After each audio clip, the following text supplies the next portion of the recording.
الحمد لله رب العالمين والصلاة والسلام على سيد الأنبياء والمرسلين أما بعد فأعوذ بالله من الشيطان الرجيم بسم الله الرحمن الرحيم قال الله تعالى في القرآن المجيد والفرقان الحميد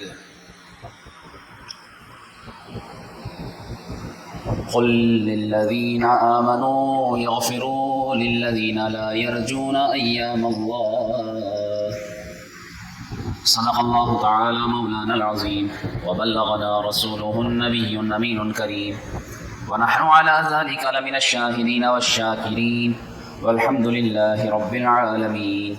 آج 5 جولائی سن 2024 28 ذوالحجۃ الحرام 1445 ہجری، اسلامی سال 1445 ہجری کا یہ آج آخری جمعۃ المبارک ہے۔ 2 یا 1 دن کے بعد نیا سال اسلامی سال 1446 ہجری کا آغاز ہو جائے گا،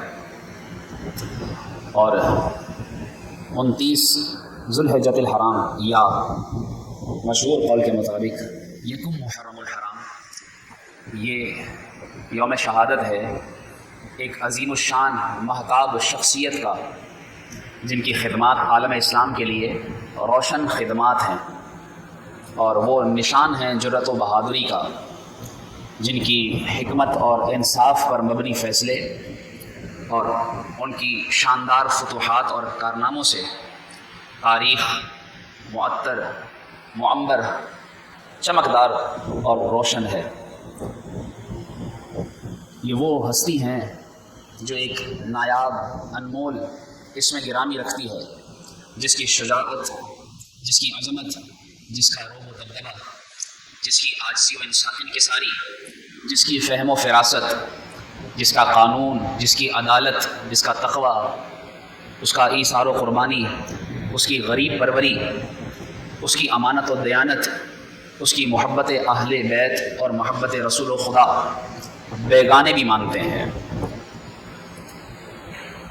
میری مراد آپ شاید سمجھ جائیں، یہ وہ امیر المومنین ہیں جو مراد قلب رسول بھی کہلائے، جو داماد علی ہیں اور خسر رسول، سسر رسول بھی ہیں، فاتح بیت المقدس بھی ہیں، شہید منبر و محراب رسول بھی ہیں، انتخاب رب العالمین بھی ہیں۔ یہ وزیر رسول، یہ حاکم عناصر اربع، یہ وکیل ام المؤمنین، فاتح قیصر و کسریٰ، شامل عشرہ مبشرہ، میدان عدالت کے نیر تابہ، سیدنا فاروق اعظم حضرت عمر بن خطاب رضی اللہ تعالیٰ عنہ، جو خلیفہ دوم ہیں، جن کے بارے میں حضرت عبداللہ بن مسعود رضی اللہ تعالیٰ عنہ فرماتے ہیں، جب رسول اللہ صلی اللہ علیہ وآلہ وسلم نے اعلان نبوت فرمایا تھا، اس کے بعد جب تک حضرت عمر مسلمان جب تک نہیں ہوئے تھے، جب تک ہمارے اندر اتنی ہمت نہ تھی کہ ہم کعبے میں نماز بھی ادا کر لیں، لیکن جب فاروق اعظم مسلمان ہوئے ہیں تو ان کا ایسا دبدبہ روب تھا، انہوں نے کہا کہ اب میں مسلمان ہو گیا ہوں، اب کوئی ہمیں کعبے میں نماز پڑھنے سے روک کر دکھائے۔ ان کے ایمان لانے کے بعد مسلمانوں کو ایسی شان نصیب ہوئی تھی۔ حضرت مسور بن مخرمہ رضی اللہ تعالیٰ عنہ فرماتے ہیں، جب حضرت عمر رضی اللہ تعالیٰ عنہ پر حملہ کیا گیا دوران نماز، اور جب آپ زخمی تھے اور تکلیف سے کراہ رہے تھے، تو اس وقت ابن عباس رضی اللہ تعالیٰ عنہ نے کہا، یا امیر المومنین، سب آپ سے راضی ہیں، جن کے آپ خلیفہ بنے، حضرت ابوبکر صدیق وہ بھی آپ سے راضی رہے، رسول اللہ صلی اللہ علیہ وآلہ وسلم جنہوں نے آپ کو دعا میں مانگا تھا وہ بھی آپ سے راضی رہے، حتیٰ کہ اللہ بھی آپ سے راضی، اور ہم اور آپ کے بعد جو ہوں گے ہم سب بھی یقیناً آپ سے راضی ہیں، تو پھر یہ گھبراہٹ کیسی ہے؟ تو آپ رضی اللہ تعالیٰ عنہ نے ارشاد فرمایا کہ میرے رب عز و جل کا احسان ہے کہ تم سب مجھ سے راضی ہو، مجھے گھبراہٹ اپنے بارے میں نہیں ہے، لیکن مجھے خوف ہے تمہارے لیے کہ جب میں تمہیں دنیا میں چھوڑ کر جا رہا ہوں، اب کوئی پتہ نہیں کہ میرے بعد تم کس طرح سے عالم اسلام کی قیادت کرو گے۔ کیونکہ جب میں زندہ رہا تو اللہ رب العالمین اگر مجھے زمین بھر سونا بھی عطا فرماتا تھا تو میں نے اسے شام ہونے سے پہلے پہلے غریبوں میں تقسیم کر دیا تھا. لیکن اب تم کہیں مال و دولت کی محبت میں گرفتار نہ ہو جاؤ. یہ وہ حضرت عمر رضی اللہ تعالیٰ عنہ جن کی خلافت میں 200-400 نہیں 3600 علاقے فتح ہوئے تھے. آج مسلمانوں سے جو 60 سے زیادہ مسلمان ممالک ہیں جن سے ایک بیت المقدس کی حفاظت نہیں ہو پا رہی، اس کا دفاع نہیں کیا جا رہا. مسلمان اس مستی کے عالم میں ہے، لیکن ذرا تاریخ دور خلافت حضرت عمر خطاب رضی اللہ تعالیٰ عنہ ذرا اٹھائیں اور پڑھیں اور اسے بیان کیا جائے، اسے سمجھا جائے، اسے عام کیا جائے تو پتہ چلے کہ کتنی طاقت تھی کہ ان کے دور میں اسلامی پرچم 22 لاکھ مربع میل تک ان کے دور خلافت میں اسلامی پرچم لہرایا گیا. صرف 10 سال کے اندر 10 سال حکومت کی، 10 سال آپ خلیفہ رہے. اتنی شاندار خدمت اسلام، 900 جامع مسجد اور 4000 مسجدیں تعمیر ہوئیں آپ کے دور میں. آپ دیکھیے کتنی خدمت کی دین اسلام کی. یہ وہ صحابی ہیں کہ جنہوں نے عدالتیں قائم کی، یہ وہ صحابی ہیں جنہوں نے قاضی مقرر کیے. انہی کے دور میں سنہ ہجری کا آغاز ہوا. جی ہاں، یہ جو میں نے شروع میں کہا کہ یکم محرم الحرام سے نیا اسلامی سال شروع ہو جائے گا، تو یہ جو سنہ ہجری ہے جس کو آج مسلمان یاد بھی نہیں رکھتے، کتنوں کو پتہ ہی نہیں ہوتا کہ آج کون سی اسلامی تاریخ ہے، اور اسے یکسر بھول جاتے ہیں. ہمارے اداروں میں، چاہے وہ تعلیمی ادارے ہوں، چاہے وہ ہمارے علاج کا کوئی ادارہ ہسپتال ہو، کوئی سرکاری ادارہ ہو، پرائیویٹ ہو، جہاں پر بھی دیکھیں انگریزی تاریخ کو اہمیت دی جاتی ہے. حالانکہ مسلمانوں کی تاریخ سنہ ہجری ہے، اور یہ بھی حضرت عمر رضی اللہ تعالیٰ نے جاری فرمائی. مردم شماری آپ کا کارنامہ ہے. نہریں آپ نے کھدوائیں، کوفہ اور بصرہ جیسے شہر آپ نے تعمیر کروائے. ٹیکس کا سسٹم آپ نے لاگو کیا. جو حربی تاجر تھے جن سے جنگ جائز تھی، اس کے باوجود جب وہ تجارت کرنے کے لیے مسلم ممالک میں آتے تھے تو باقاعدہ کیا رولز ہوں گے، کن قوانین کے تحت وہ تجارت کریں گے، آپ نے وضع کیے. آپ باقاعدہ راتوں کو گشت کیا کرتے تھے، جیل میں قیدیوں کی باقاعدہ خبرگیری رکھا کرتے تھے. آپ رضی اللہ تعالیٰ عنہ نے جیل قائم کی، یہ آپ کا کارنامہ ہے. آپ نے باقاعدہ چھاؤنی سسٹم، جو آج دنیا کے اندر آپ دیکھیے کہ فوجی سسٹم مقرر ہے، وہ حضرت عمر رضی اللہ تعالیٰ عنہ کا قائم کیا ہوا ہے. اسی طریقے سے آج بھی ترقی یافتہ ممالک کہ جہاں پر کوئی انصاف پر مبنی فیصلہ اگر دیا جاتا ہے تو وہ عمر لاز کے بغیر پورا نہیں سمجھا جاتا. وہاں پر بھی حضرت عمر رضی اللہ تعالیٰ عنہ کے بنائے ہوئے قوانین کو مد نظر رکھا جاتا ہے، پھر فیصلے کیے جاتے ہیں. یہ حضرت عمر رضی اللہ تعالیٰ عنہ ہی ہیں جنہوں نے پولیس کا محکمہ بنایا، جنہوں نے تنخواہ سسٹم لگایا، جنہوں نے باقاعدہ مکے سے لے کر مدینے تک کے لیے جو مسافر ہوتے تھے ان کے لیے مکانات تعمیر کروائے. مسافر خانے آپ نے ایجاد کیے. آپ نے بچوں کی پرورش کے لیے کہ جن کا سر سے کوئی سایہ اٹھ جائے، والدین نہ ہوں، جن کو لوگ لاوارث سمجھ کر چھوڑ دیتے تھے، ان کے لیے باقاعدہ آپ نے وظیفے مقرر کروائے. حضرت عمر رضی اللہ تعالیٰ عنہ جنہوں نے شہروں میں مسافر خانے آباد کروائے، جنہوں نے مہمان خانے بنوائے، انہوں نے مکاتب و مدارس کی تعمیر کروائی، جہاد کے گھوڑوں پر زکات کا سسٹم لاگو کیا، وقف کے احکامات باقاعدہ مدون کروائے. یہ آپ ہی ہیں کہ جنہوں نے مساجد کے اندر امام و مؤذن کی تنخواہوں کا آغاز کیا. یہ آپ ہی ہیں کہ جنہوں نے مساجد میں رات کے وقت روشنی کا انتظام کروایا. یہ وہ حضرت عمر رضی اللہ تعالیٰ عنہ ہیں. یعنی ان کا ایسا سنہری دور ہے، تاریخی دور ہے ان کا، دور خلافت، کہ جس کو کئی اعتبار سے بیان کیا جا سکتا ہے. ان کے یہ مختصر کارنامے میں نے ایک لائن میں، چند سطور میں آپ کو پڑھ کر سنایا.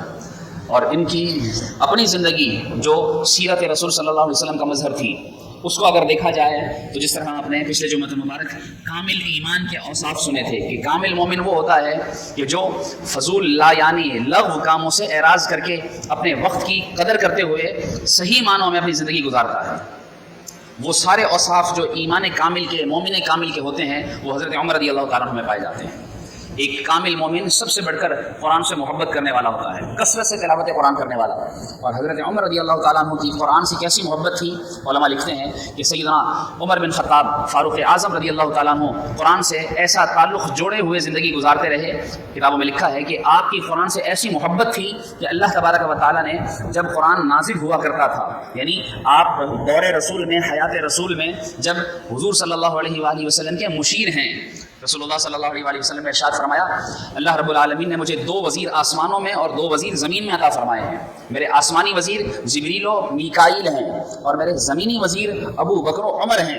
فرمایا رسول اللہ صلی اللہ علیہ وسلم نے فرمایا کہ جب بھی کوئی ایسی بات ہوتی کہ جس کے بارے میں قرآنی حکم نہ ملتا ہوتا تو پھر اس میں اگر میں عمر سے مشورہ کرتا تو فرماتے ہیں رسول اللہ صلی اللہ علیہ وسلم نے ارشاد فرمایا کہ جو مشورہ عمر دیا کرتے تھے اللہ رب العالمین عمر رضی اللہ تعالیٰ عنہ کے مشورے کے عین مطابق قرآن کی آیت نازل فرما دیا کرتا تھا.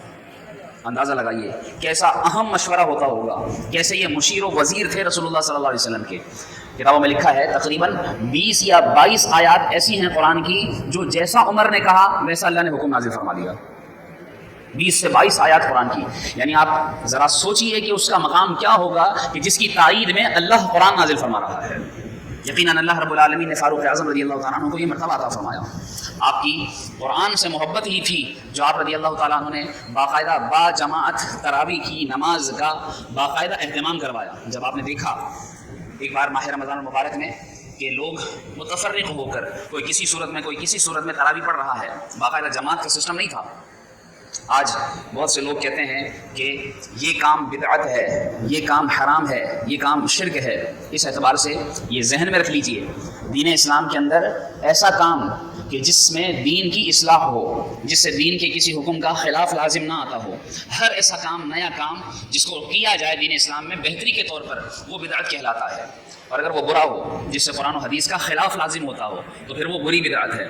تو جب حضرت عمر فاروق اعظم رضی اللہ تعالیٰ عنہ نے جب تراویح کے دوران لوگوں کو اس طرح پایا کہ کوئی کسی طرح قرآن پڑھ رہا ہے تو آپ نے یہ فرمایا کہ اگر ایسا ہو جائے کہ میں ان سب کو ایک امام کے پیچھے کھڑا کر دوں تو کتنا اچھا ہو جائے گا. آپ نے حضرت ابی بن کعب جو اچھا قرآن پڑھا کرتے تھے انہیں کہا کہ آپ امامت کریں گے اور آپ کی اقتداء میں یہ سب تراویح کی نماز ادا کریں گے. اس طرح جب آپ نے یہ جاری کیا اور پھر اس سے اگلے سال ماہ رمضان المبارک میں باقاعدہ بڑے اہتمام سے قرآن پڑھا جا رہا تھا اور صحابہ ایک امام کے پیچھے کھڑے ہو کر قرآن سن رہے تھے تو آپ نے دیکھ کر فرمایا نعم هذه البدعۃ, کیسی پیاری بدعت ہے یہ, کیسا پیارا نیا کام ہے. آج دیکھیے کہ آپ اگر آج اس وقت وہ نہ کرتے یعنی یہ تراویح کا اہتمام نہ کرتے تو آج یہ تا قیامت جتنا قرآن پڑھا جاتا ہے, ماہ رمضان میں جتنی جگہوں پر تراویح پڑھی جاتی ہے, جتنے حفاظ قرآن سناتے ہیں ان تمام کا یہ قرآن سارا پڑھنا, اس طرح اس کو قرآن کی حفاظت کرنا, اس کو یاد رکھنا, یہ سارا صدقہ ہے حضرت عمر خطاب رضی اللہ تعالیٰ عنہ کا کہ آپ نے اس کی حفاظت کا ایسا اہتمام کروا دیا. اس کے باوجود آپ دیکھیے کتنے ایسے حفاظ ہوتے ہیں کہ جو قرآن تراویح میں سنتے یا پڑھتے نہیں تو وہ قرآن بھول جاتے ہیں. تو اس کے باوجود آپ دیکھیے پھر بھی اس سے ایک کام یہ بہتر ہو گیا کہ لوگ قرآن سننے اور قرآن پڑھنے پر یکجا ہو گئے. تو یہ کارنامے حضرت عمر رضی اللہ تعالیٰ عنہ, آپ کی تعلم قرآن سے محبت یعنی قرآن سیکھنے سے, ایک ہے قرآن سکھانا, ایک ہے قرآن سیکھنا. خود اہل زبان ہیں, خود عربی جانتے ہیں, انہیں قرآن پڑھنا سیکھنے کے لیے انہیں کوئی ضرورت نہیں. آج دیکھیے ہم کہ جنہیں صحیح سے اردو بھی پڑھنا نہیں آتی, ایک بڑا طبقہ کہ جنہیں اچھے سے اردو پڑھنا بھی نہیں آتی, تو وہ لوگ خود سوچئے کہ قرآن کہاں سے صحیح پڑھیں گے. بہت سے ایسے لوگ کہ جو باقاعدہ یہ کہتے سنائی دیتے ہیں کہ جی قرآن پڑھنا, قرآن سننا یہ تو ایک آسان سا کام ہے. یاد رکھیے بڑا مشکل کام ہے. اگر آسان ہوتا تو مسجد کے اندر اگر 1000 نمازی ہیں تو 1000 میں کم سے کم 500, اگر 500 ہیں تو 500 میں سے کم 100 ایسے نمازی تو ہوتے جو امامت کی اہلیت رکھتے کہ صحیح قرآن پڑھ کر سنا سکتے ہوتے.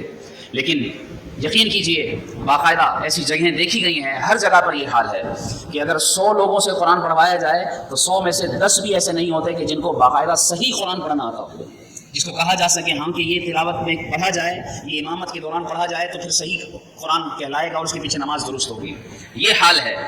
تو اس کے باوجود لوگ جو ہے وہ قرآن کو سیکھتے نہیں. اور حضرت عمر جو اہل زبان ہیں, عربی میں قرآن نازل ہوا, خود اہل عرب میں سے ہیں, فی البدی اشعار کہنے والے ہیں. لیکن حضرت عمر رضی اللہ تعالیٰ عنہ نے بھی باقاعدہ رسول اللہ صلی اللہ علیہ وآلہ وسلم سے 12 سال تک سورہ بقرہ سیکھی ہے. 12 سال تک سورہ بقرہ کو سیکھا ہے.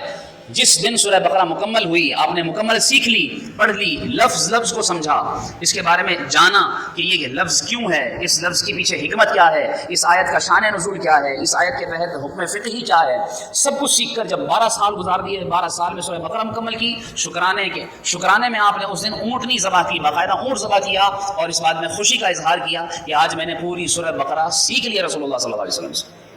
اور یہ اسی سے یہ مسئلہ نکالا گیا کہ حضرت عمر رضی اللہ تعالیٰ نے قرآن سیکھ کر شکرانے میں کچھ تقسیم کیا. آج جو بچے قرآن پڑھ لیتے ہیں، قرآن حفظ کر لیتے ہیں، اسی شکرانے میں پھر وہ کچھ نہ کچھ نیاز کا، کچھ نہ کچھ کسی غریب کو کچھ کھلانے کا اہتمام کرتے ہیں. اس کا ماخذ یہی ہے. ایسے ہی حضرت عمر رضی اللہ تعالیٰ عنہ کی قرآن سے محبت دیکھیے کہ آپ رضی اللہ تعالیٰ عنہ نے حفاظ کے لیے باقاعدہ مدارس اور مکاتب قائم کروائے، باقاعدہ مدرسے بنوائے. جس طرح میں نے ذکر کیا کہ آپ رضی اللہ تعالیٰ عنہ نے 900 جامع مسجد اور 4000 مسجدیں تعمیر کروائیں، اور اسی طرح آپ نے مدرسوں کی تعمیر کروائی. کتابوں میں لکھا ہے کہ یہ آپ کا مدرسوں کی تعمیر کروانا اور حفاظ کی تربیت کا اہتمام کروانا کس طرح آپ کا قرآن سے محبت کا اظہار تھا. لبید بن ربیعہ جو اپنے وقت کا بڑا شاعر تھا، جو دور جہالت کے اندر کعبۃ اللہ کے اندر جو عرب کے بڑے بڑے شعراء تھے، جب وہ اشعار کے لکھتے تھے، قصیدے لکھتے تھے، تو ان کے جن کے بہترین قصائد ہوا کرتے تھے، ان کے وہ عربی قصیدے کعبے پر لٹکائے جایا کرتے تھے. اور 7 ایسے عربی بلاغت کے ماہر ترین ان بلغاء کے لکھے ہوئے قصیدے تھے جن کو کعبے پر لٹکایا گیا تھا. اور ان 7 میں سے ایک یہ لبید بن ربیعہ بھی تھے جنہوں نے ایسا قصیدہ لکھا تھا جن کو عرب پڑھ کر مانتے تھے کہ واقعی بلاغت کا یہ شاہکار ہے. یہ وہ لبید بن ربیعہ جب یہ مسلمان ہو گئے، اور مسلمان ہونے کے بعد انہیں حضرت عمر فاروق اعظم رضی اللہ تعالیٰ عنہ نے ایک جگہ مقرر کر دیا اور ان کا وظیفہ مقرر کیا. اس وقت کتنا 2000 ریال، جب آپ کے اس وقت 2000 درہم ہوا کرتے تھے، تو آپ نے 2000 درہم آپ کی مقرر کروائے. اور پھر حضرت عمر فاروق اعظم رضی اللہ تعالیٰ عنہ نے اپنے دور خلافت میں ان سے کہا کہ قرآن تم مجھے کوئی شعر سناؤ، ایسا شعر ہو جو تمہارے نزدیک شاہکار ہو، بہترین ہو. تو انہوں نے سورہ بقرہ پڑھنا شروع کی. تو حضرت عمر فاروق اعظم نے تسلی سے ان کی تلاوت سنی، اور تسلی سے تلاوت سننے کے بعد ان سے کہا کہ میں نے تو تمہیں شعر سنانے کے لیے کہا تھا اور تم نے سورہ بقرہ سنائی.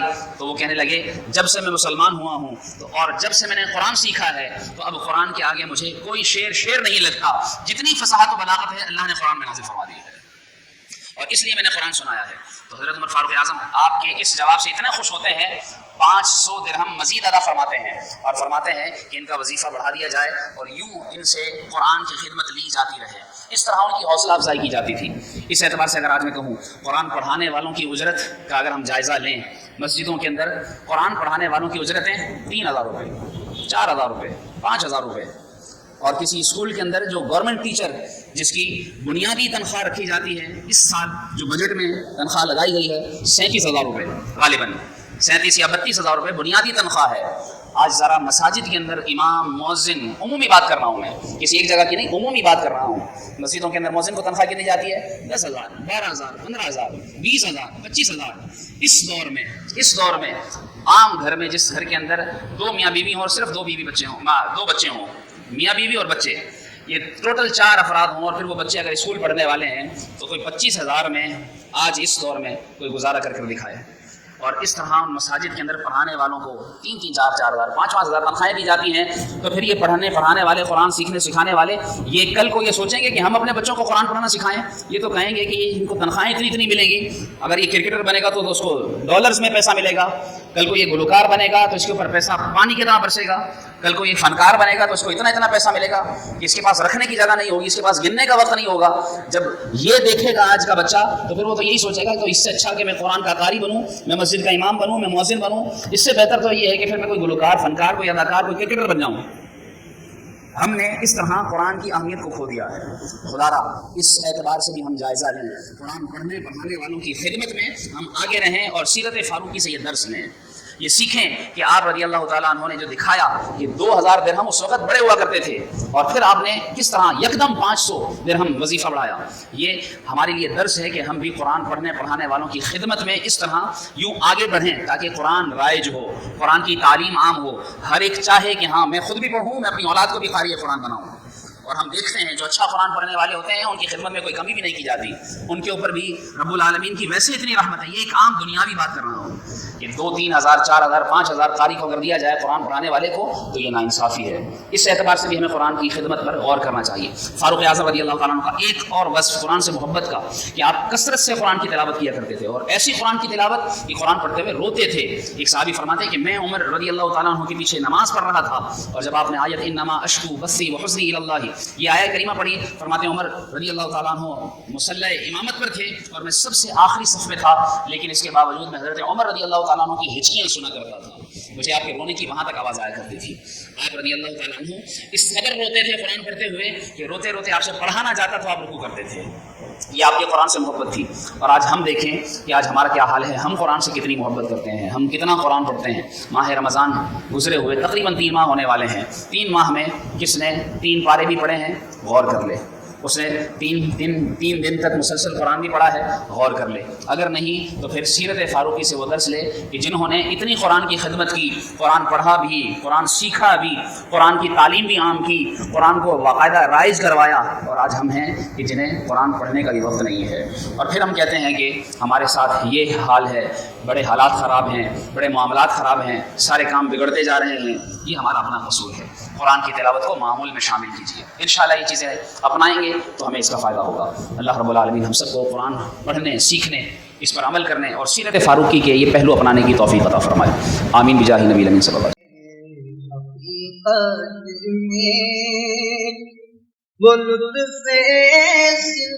زندگی پایا نہیں کرتے یادیں،